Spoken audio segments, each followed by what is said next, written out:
بسم الله الرحمن الرحيم والصلاة والسلام على أشرف المرسلين. السلام عليكم. Bonjour tout le monde. في la vidéo هذه إن شاء الله راح نبارطاجي معكم examen traitement numérique des signaux pour niveau master 1. راح نديرو l'exercice numéro 1. راح نبداو اليوم إن شاء الله. هو c'est un sujet fait plusieurs exercices. كل مرة إن شاء الله نديرو exercice avec solution. في l'exercice numéro 1, donc on dit soit un filtre linéaire invariant dans le temps et x de t son signal d'entrée défini par x de t égale exponentielle moins la valeur absolue de t. Donc soit un filtre linéaire invariant dans le temps, x de t son signal d'entrée défini par x de t égale à exponentielle moins la valeur absolue de t. La question numéro 1, on vous demande de tracer le signal x de t et donner son énergie. Tracer le signal x de t et donner son énergie. Deuxième question, donner et tracer le spectre d'amplitude et de phase de x de t. Donner et tracer le spectre d'amplitude et de phase de x de t. Troisième question, pour échantillonner ce signal, il est nécessaire de le filtrer par un filtre analogique passe-bas, dites pourquoi. Donc, pour échantillonner ce signal, il est nécessaire de le filtrer par un filtre analogique passe-bas, dites pourquoi. يعني وعلاه نستخدموا filtre passe-bas pour l'échantillonnage de ce signal. Quatrième question, pour une fréquence d'échantillonnage égale à 20 Hz, donnez le spectre du signal filtré XF de T. Donc, pour une fréquence d'échantillonnage égale à 20 Hz, donnez le spectre du signal filtré XF de T. Cinquièmement, donnez la fréquence d'échantillonnage minimale FE minimum tolérée, c'est-à-dire après filtrage du signal X de T. Donc, cinquième question, donnez la fréquence d'échantillonnage minimale FE min tolérée après filtrage du signal X de T. Sixième question, on choisit une période d'échantillonnage TE égale à 10 millisecondes. Premièrement, on vous demande de donner et tracer la transformée de Fourier du signal discret. Donc, donner et tracer la transformée de Fourier du signal discret. B, la partie B, pour une période grand T égale à 100 millisecondes, durée d'enregistrement du signal filtré, donner et tracer sa transformée de Fourier discrète. Pour T égale à 100 millisecondes, durée d'enregistrement du signal filtré, donner et tracer sa transformée de Fourier discrète. On passe la correction. Donc, nous avons un signal x de t qui est égal à exponentielle moins la valeur absolue de t. On peut le décomposer en deux, c'est-à-dire x de t égale à exponentielle plus t pour t négative et égal à exponentielle moins t pour t positive. Pour le traçage du signal x de t, on aura un signal de ce forme, une exponentielle décroissante sur la partie négative exponentielle plus t, une autre exponentielle décroissante sur la partie positive. On passe la question calcul d'énergie. Donc, on a l'énergie d'un signal est calculée par la formule suivante. Donc, c'est un calcul d'intégrale de moins l'infini à plus l'infini de x de t en valeur absolue élevée au carré dt. Tout simplement, c'est un intégral de moins l'infini à plus l'infini de x de moins t en valeur absolue élevée au carré dt, bien sûr. On va décomposer notre signal en deux parties. La première partie, c'est de moins l'infini à 0. Donc, on aura exponentielle de t, dt, parce que l'expo au carré, ça sera 2 variables. Ou là, on dit pour t négatif, ça sera plus. Donc, l'exponentielle de t, dt.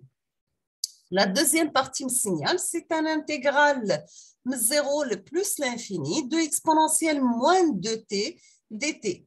Donc, pour l'exponentielle de 2t, c'est un demi-exponentielle de t entre moins l'infini et 0. Deuxième exponentielle, c'est moins un demi exponentielle moins 2t entre 0 et plus l'infini. Donc, on a exponentielle 0, c'est 1. Exponentielle moins l'infini, c'est 0. Exponentielle moins l'infini, on a plus, mal le moins, ça devient moins l'infini. Exponentielle moins l'infini, c'est 0. Exponentielle 0, c'est 1. Donc, on a exponentielle 0 égale à 1. Exponentielle moins l'infini égale à 0. Donc, on aura un demi plus un demi, parce qu'on dit le signe moins là, on dit le signe moins à la borne inférieure de l'intégrale. Donc, on aura un demi plus un demi, c'est 1. Donc, l'énergie du signal E de x égale à 1.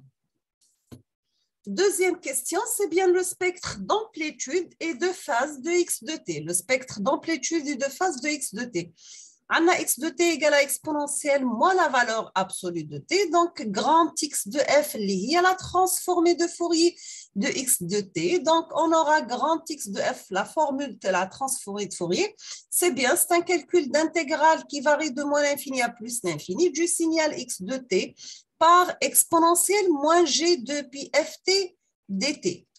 Notre signal est décomposé en deux parties. Nous avons la première partie de moins l'infini à 0, c'est exponentielle t, par exponentielle moins g de pi ft dt.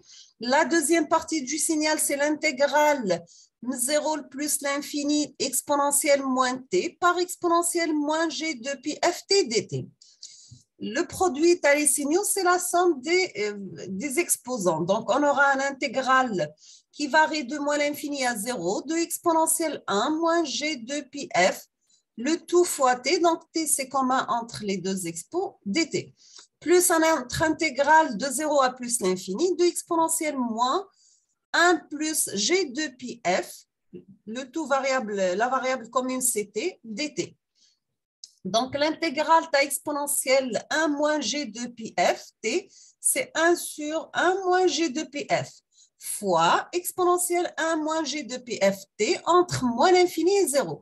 La même chose ici, donc, on dit l'exponentielle bleu moins, c'est moins 1 sur, l'expo, donc c'est moins 1 sur 1 plus g de pi f, مضروب في l'expo lui-même, donc sans changement, donc il prend exponentielle moins 1 plus g de pi f, le tout fois t, entre 0 et plus l'infini. Donc, on dit l'exponentielle 0, c'est 1. Exponentielle moins l'infini, c'est 0. La même chose ici, c'est exponentielle moins l'infini, 0. Exponentielle 0, et c'est 1. Donc, à la fin, on aura c'est 1 divisé par 1 moins g de pf, plus 1 sur 1 plus g de pf. نوحدوا المقامات. Donc, راح تولي لي 1 plus g de pf plus 1 moins g de pf divisé par le produit à les deux dénominateurs. Donc, ça devient 1 plus 4 pi carré f carré. Là, donc, on dit 1 plus 1 égale à 2, g de pf moins g de pf, c'est 0. Donc, j'aurai la transformée du signal exponentielle moins la valeur absolue de t égale à 2 divisé par 1 plus divisé par 1 plus 4 pi carré f carré. C'est clair? احنا نعرفوا toujours بلي هنا عندي a moins b fait a plus b, c'est a carré moins b carré, d'accord?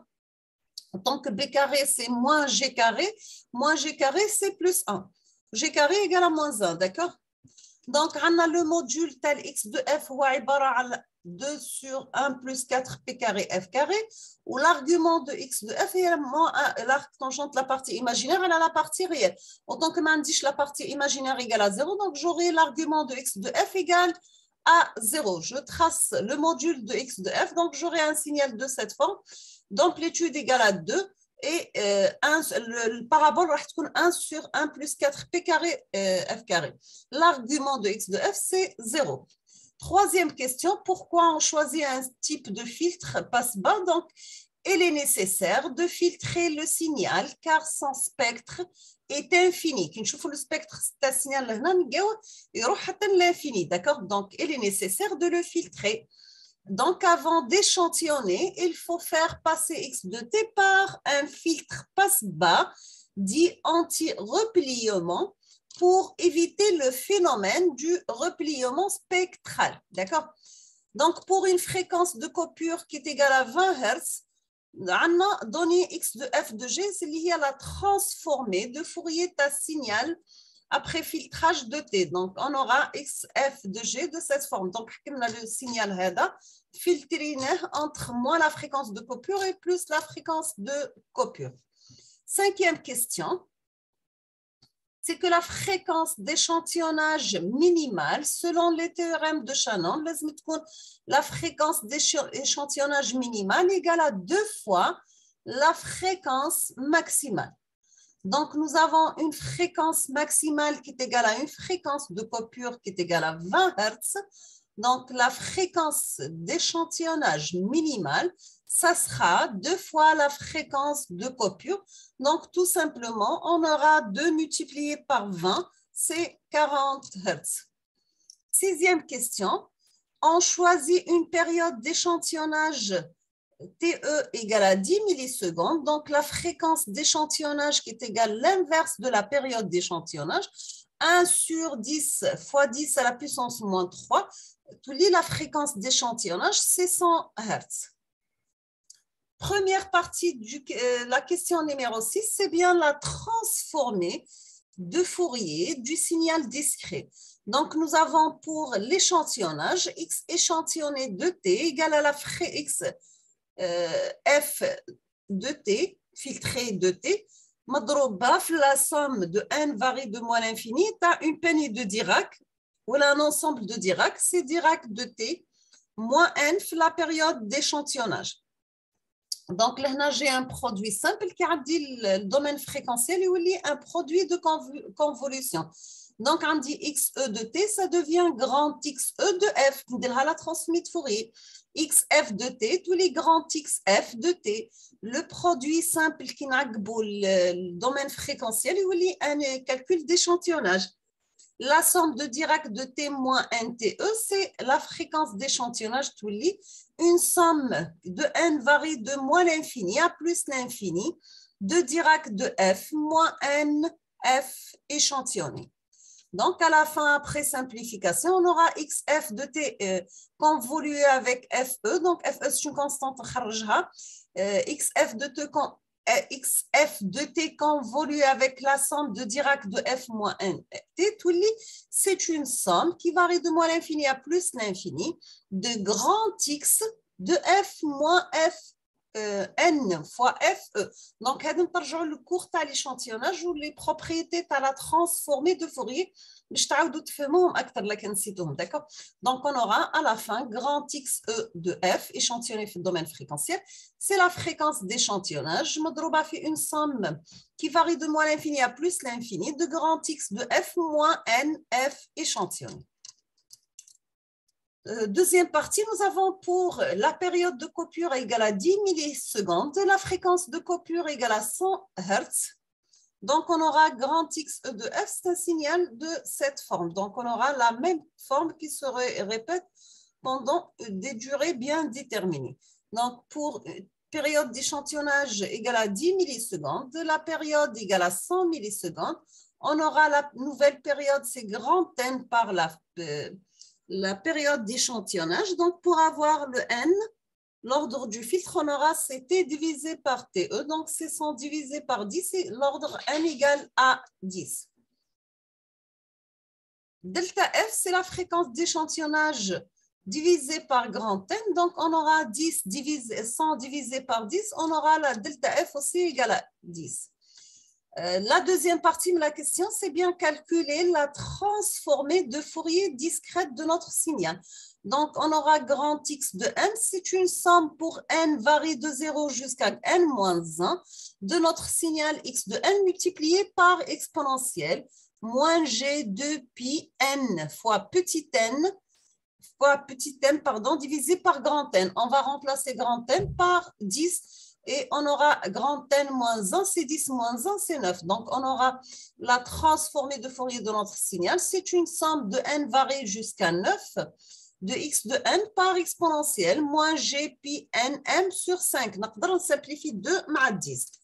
Donc, là, on a le pas ici égale à 10 Hz, donc on aura x de m de cette forme. Donc, il prend la valeur 200 pour m, f fréquence égale à 0.